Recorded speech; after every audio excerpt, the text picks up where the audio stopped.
Ich habe das nie gewollt.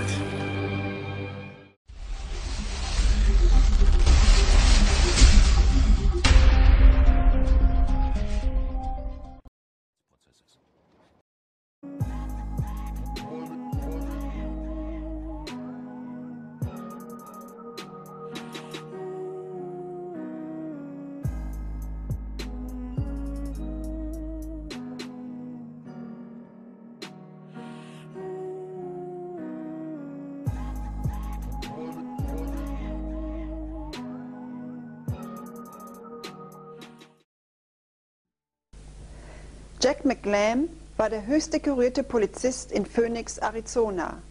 Und durch seinen Kampf gegen Drogenhändler ist er in Polizeikreisen fast schon zu einer Legende geworden. Vor ungefähr 10 Jahren wurde es Jack bewusst, dass seine Arbeit in der Polizei von oben eingeschränkt wurde. Statt die Bevölkerung vor Kriminellen zu schützen, wurde er mehr und mehr gegen die Bevölkerung eingesetzt, um ein korruptes politisches System zu schützen.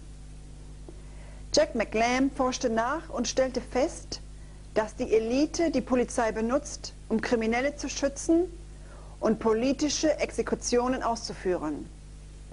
Die Bevölkerung soll Angst und Bange vor der steigenden Kriminalität bekommen, sodass die Politiker ungehindert drakonische Gesetze einführen und damit gleichzeitig einen Polizeistaat kreieren können.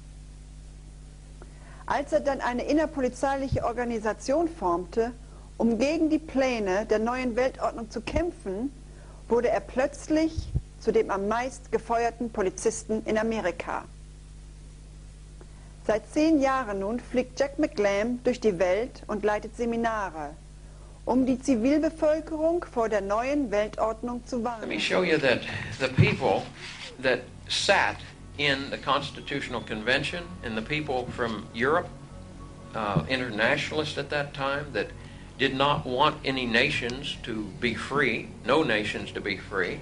They did not want any nations to grow great and strong and powerful, because even before our nation was founded, there was a plan to set up a world government. And so they didn't want any nations to become very strong and powerful, because they were hoping to merge them all together. Now, if you have a nation that has all the bathtubs and the televisions, how do you merge them with third world nations? Like you folks here, you have a lot. How do we merge you with the third world nations? Well, we have to bring you down to their status. You see, they're not going to bring them up to your status, no, because then they become powerful. And then they become independent. And they don't want that, because they can't have, so they have to bring free countries, powerful nations, down to the level of the third world nation. But I want to show you something that's vitally important. I talked to you about them deciding that they were going to destroy God in America because the Founding Fathers told them. That's what it's based on. Let's see, one I didn't share with you, which is very, very important to Americans, is John Adams' quote. John Adams said to the conspirators, he said to all of us, but he told them that our constitutional republic was fragile. And here's what he said. He says, our Constitution in America was made for a religious and moral people, and it's wholly inadequate for the government of any other. Now you hear what he said? He said if we were no longer a moral and religious people, our constitutional republic wouldn't even work, because it was based on me controlling my own desires, my own sinful nature, and loving thy neighbor as you love thyself, doing unto others as you would have them do unto you. Now with those 2 laws, folks, you can throw out the 20,000 new laws a year that are coming into existence in America today. 20,000 new laws a year to control the people every year. If you extract that out over 10 years with 20,000 new laws a year, you have a totally controlled society. And I know a lot of that is happening here. Herr Blair, um die Welt zu kontrollieren, braucht man sehr viel Geld, nicht wahr? Wo kommt Geld her und welche Rolle spielen die Banken in der neuen Weltordnung? Well, money was once tied to a gold standard, but not anymore. Banks create money, then they lend it out charging high interest rates.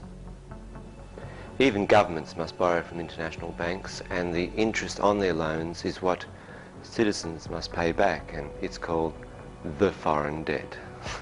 Now, even the solidarity tax that I believe West Germans are paying to East Germany is just the interest on the debts that were once owed by the old DDR to the international banks, with the difference that the money was borrowed in worthless East German marks, but now is being paid back in hard West German currency. Now, the banks have created so much money that no country can produce enough anymore to pay back their debts, which means that we all owe more than we can repay. So when the banks come to demand their money back, we may have to give our country, our land, and all our resources to the international banks. In this way, our children may be sold into slavery. To put a country into great debt is perhaps the best way known to gain control over an entire country without using military force. And with very rich countries like my own, like Australia, it was difficult to drive the country into debt. But our foreign debt was driven high by a few politicians who not only believed in internationalism but seemed to be working for internationalist forces. And massive amounts of money was given away to foreign countries under the guise of aid programs is a good example. And Australia has even given away millions of dollars to the Sultan of Brunei, who's probably one of the richest men in the world. We borrowed more money from the international banks, and we gave it away to Vietnam, Indonesia, South Africa. We borrowed more and spent it on multiculturalism. We spent it on social welfare, paying for people for not going to work. We took in hundreds of thousands of immigrants, even though we have very high unemployment. And we immediately paid them dole money, food and housing, and gave them free medical benefits. Now, we owe so much money to the international banks that we cannot even pay the interest on those loans. Soon the banks may come and take over control of our forests, our water and our land. That is, our natural resources. We will lose all social welfare. There will be no more free medicine, no more dole, no money for single mothers or old and sick people, those that are in need. And the essentials such as food and gasoline and rents will become very, very expensive. So whoever owns the international banks, we owe money to. They control Australia, and not our politicians, as many so naively believe.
Augen, doch sie sagen nicht, starr und blind, all die Jahre erzeugen den kalten Blick. Denn wenn du in diese Welt geboren wirst, sind sie rein und nicht voll mit diesen Dollarnotenscheinen. Ich bin's leid, mir täglich all die Menschen anzusehen, die in Angstumständen leben, dieser ganzen Geldprobleme. Denn es werden nicht weniger, sondern mehr Schulden, Bruder. Jeder Politiker ist ne Werkpuppe, Zufall. Sie hielten nie ihre Versprechungen, denn sie sitzen lieber an Bilderberger Gesprächsstunden, schummeln, bereichern sich selbst an. Niemand macht den Mund auf, weil keiner das Recht hat. Meinungsfreiheit echt was? Scheiß auf diesen Dreckstaat. Denn wir sind alle Arbeiter einer Weltmacht, Amerikas Gesellschaft. Ob ihr's wollt oder nicht, Kameras an jedem Platz, iPhones oder Chips, Computer oder LG, TV, Plasma oder LCD, alles kommt vom Westen her, denn dieses produktive Leben, das wir führen, bekommen nur Drittweltländer dann zu spüren. Ich möchte nicht einen Besserwisser spielen, doch ich sehe, wie dann 10 von 16 Kinder dealen mit Messern oder Weed. Testo, Kokain ist heute leider nichts Neues mehr wie Hero oder Speed. Wir sind hemmungslos und fliehen, wollen die Freiheit für 10 Minuten kosten, nehmen den Joint und ziehen, nähren uns negativ, sie nehmen uns Energien durch den Alltag, denn sie leben von dem Profit, die wir ihnen durch unsere Arbeit ermöglichen, ihr Werk durch unsere Arbeit verwirklichen. Und somit sind wir Teil des Problems eines Scheinweltsystems, wie es Kreis schon erwähnte. Yeah. Aber ihr wollt nicht hören, ihr wollt lieber wegsehen. Ich seh nur, wie sich all die Gesichter wegdrehen. Zeichen, dass wir in der Endzeit leben, wie sie Chemtrails über Leylines legen. Ist nur eine Frage der Zeit, denn wenn wir uns alle vereint, kriegen wir Babylon klein. Bruder, ich möchte keine Zeitreise, nein, ich will nur wieder spüren, was es heißt, frei zu sein. Yeah. Shah Reza.